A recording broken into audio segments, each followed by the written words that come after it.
So in this directing series, we're talking about what actors need from you as a director and how do you prepare to direct actors. And so we talked in the last video about the casting process and how important that is. And one of the things that came up in that video is to give the actor a redirect to see how they take direction. Are they able to pivot their performance and incorporate whatever new information you've given them? And so what does that mean? How do we direct actors? What is that direction? And so today we're going to talk about one of the staples in preparing as a director, which is the director's script. And that is coming up with a breakdown of every scene in your film into the beats and the directions that you are looking for from your actors in this performance. And the information is all in the words that you or your writer have written into the script. And so it's really important to follow that. It's also a great opportunity to review all of that in the script and make any final rewrites that you need to as you're breaking it down in this process. And this is a really traditional process, and we're going with some of the, traditional education of actors and directing that's been around for a long time. Pre-film, it's stems from the theater world and Stanislavski and all that stuff. But I think it's a helpful step in preparation. Even if you decide to kind of do things slightly differently, I always find that this is a great way for me to prepare. And what's great about it is that usually this is kind of just for me. I don't always even use my director's script once I'm actually in the scene, on set with my actors. It's really for me to organize myself and organize my understanding of the project. And I don't always go back and review and say, oh, did I do everything that I needed to do? It's really just for me. I don't even necessarily share it with my actors. Um, it's really funny. I think when I was younger, I was always so proud of my director scripts and wanted to kind of prove that I did my homework and all of this.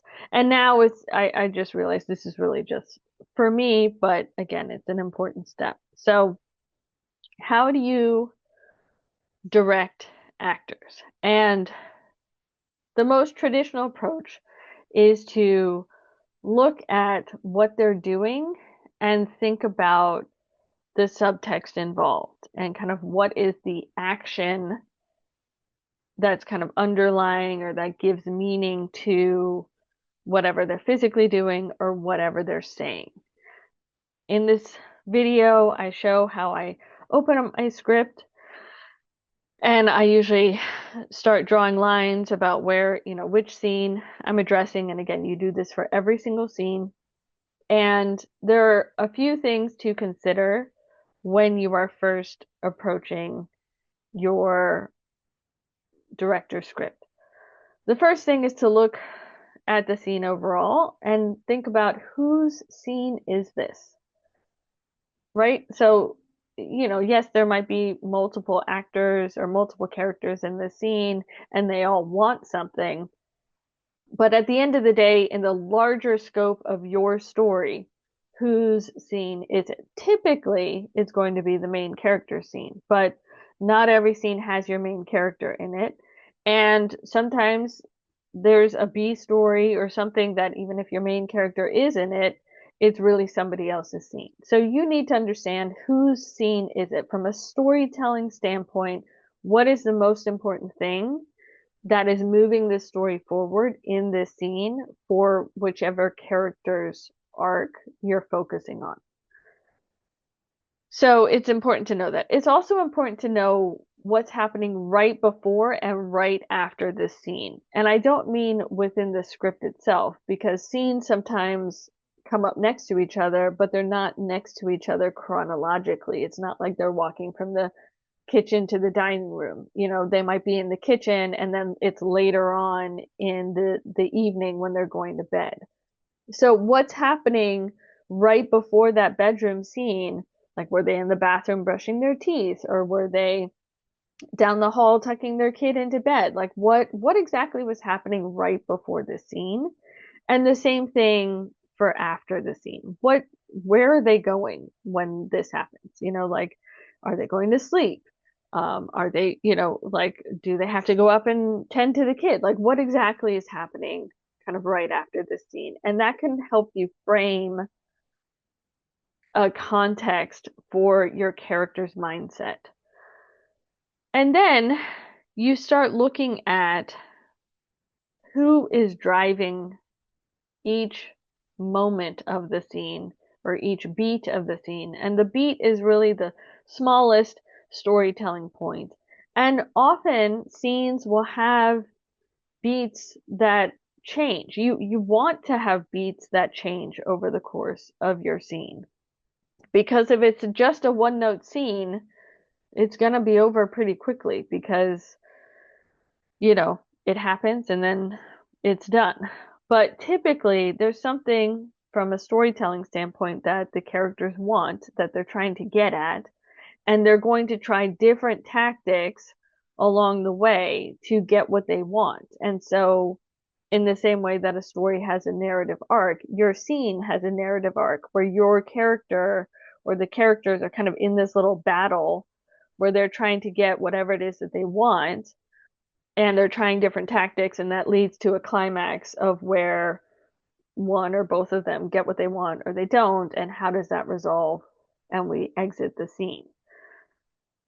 So in this scene that I have, it's from a script that I'm developing.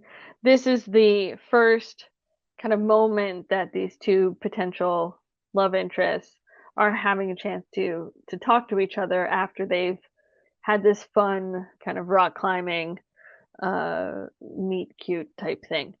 And so the easiest way to direct actors is to think about action. And so we're thinking about verbs. So what is the verb here? What is this character trying to do in this moment?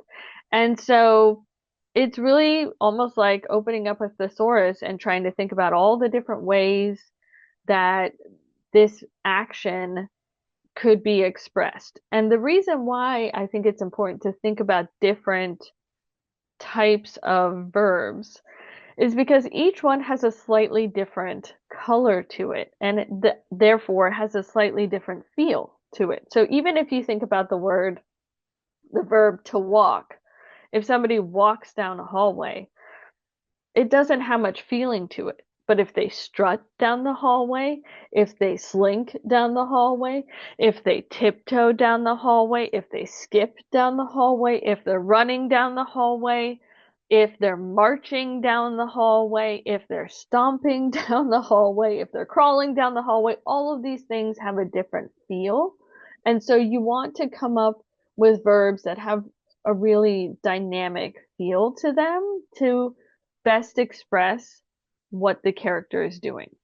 So, in this first moment in this conversation scene, I'm the person who's driving it, I'm saying is going to be Scott. He has the first line of dialogue, so he's kind of like trying to make this moment happen.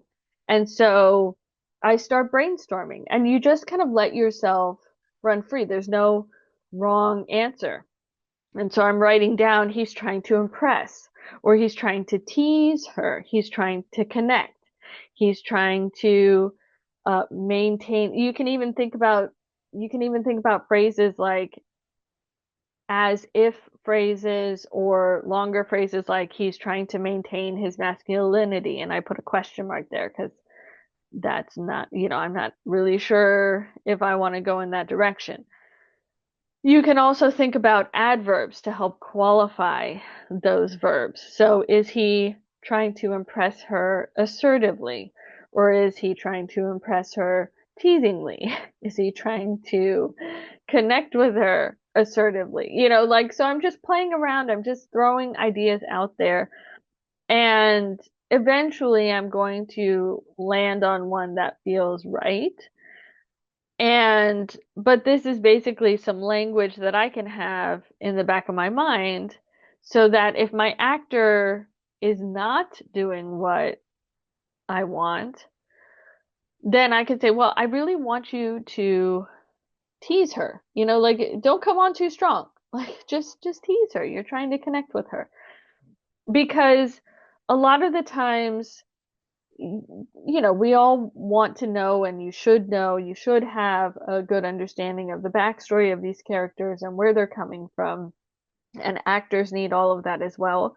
But in the moment on set, when you are directing that scene, do not flood your actors with all this backstory information, because none of us are doing that in real life either. Like if I'm stomping down the hallway, I'm not thinking about the whole backstory of my life and why I might be mad in this moment because of something that happened to me when I was 5 and my best friend was mean to me and all this, and it psychologically damaged me. Like we're not thinking about all that stuff. We're just in the moment, and usually influenced by whatever is happening in that moment or whatever just happened leading up to it.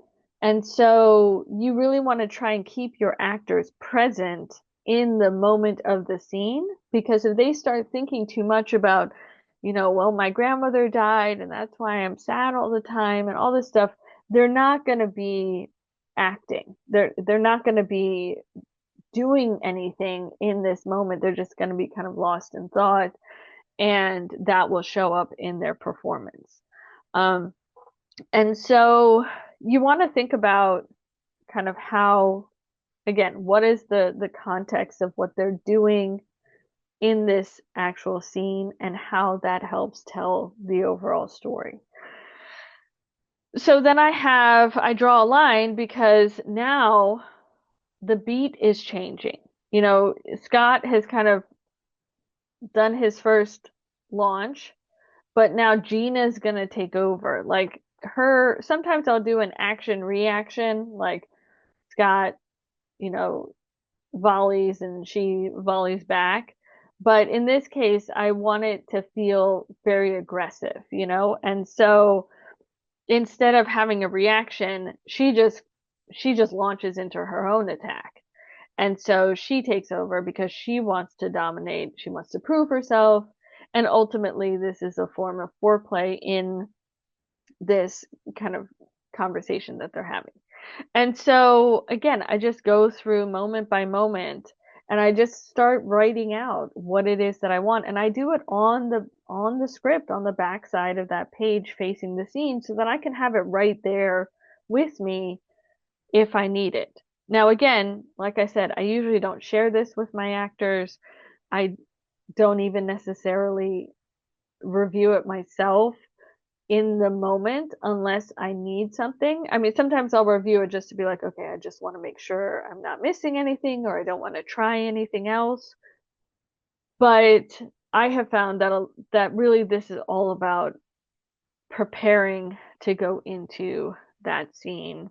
And so this is one of the approaches. Again, verbs are really helpful. Adverbs to qualify that verb, and then using other as if phrases, like talk to him as if he was your little brother, talk to him as if he was, you're the father that you hate or something. Like these are things that can be helpful. And a lot of this can also be worked out in rehearsal, and usually on set you want to just be making minor tweaks. And so again, that's part of the preparation, is you want to get a lot of this thinking and brainstorming and trying and developing out of the way before you actually get to the shoot, so you can be the most efficient on shoot, on the shoot day.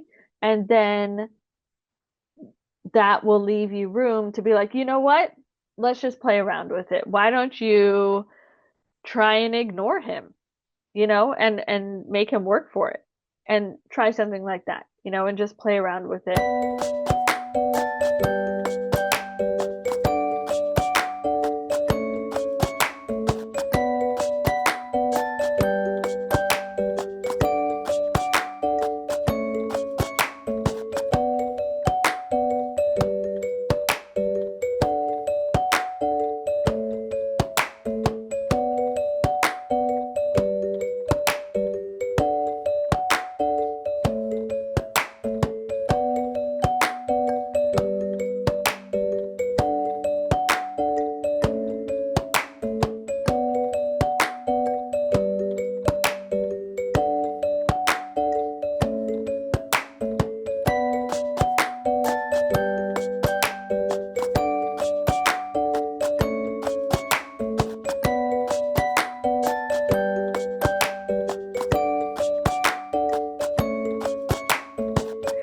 And typically, that's one of the things that I find if an actor is not giving me what I want, sometimes I'll go with that kind of let's try something totally different just to kind of see what sparks. Sometimes I just want to try something different. So, my actors don't be like, I remember she told me that she must have hated my performances. That's not what I'm saying. It just sometimes that can be helpful because you don't ever want to tell an actor, no, that's not what I'm going for. Like that is, this is, again, you want to keep them present and all of that.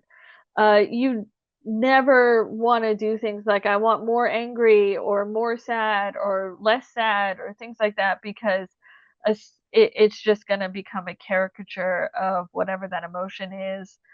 And again, directing is really all about kind of the psychology and the behavior of people. And we're not even necessarily, as humans, aware of our emotions until we're like doing something, and that emotion is expressed in our behavior. And so, what does anger look like? It's dependent on different people. Like, some people get angry and start furiously cleaning their house. Some people get angry and they start crying and eating ice cream. Some people get angry and they start working out. Some people get angry and they run away. Like there are different behaviors based on the same emotion. So your job as a director is to understand what that behavior is and what that action is.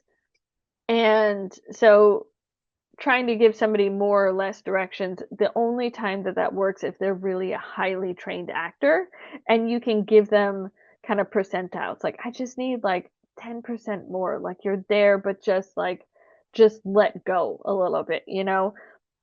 But when those can be, again, kind of highly technical directions that can blow up in your face where you just end up with something completely unbelievable. So those are things to stay away from. And this approach helps even when you're working with non-actors, because if a non-actor is working on, well, I'm trying to punish him, then that helps color whatever it is that they're doing or saying, instead of being like, well, you're really mad at him because he cheated on you 2 years ago and all, it's like that's too much information. What am I supposed to be doing in this moment?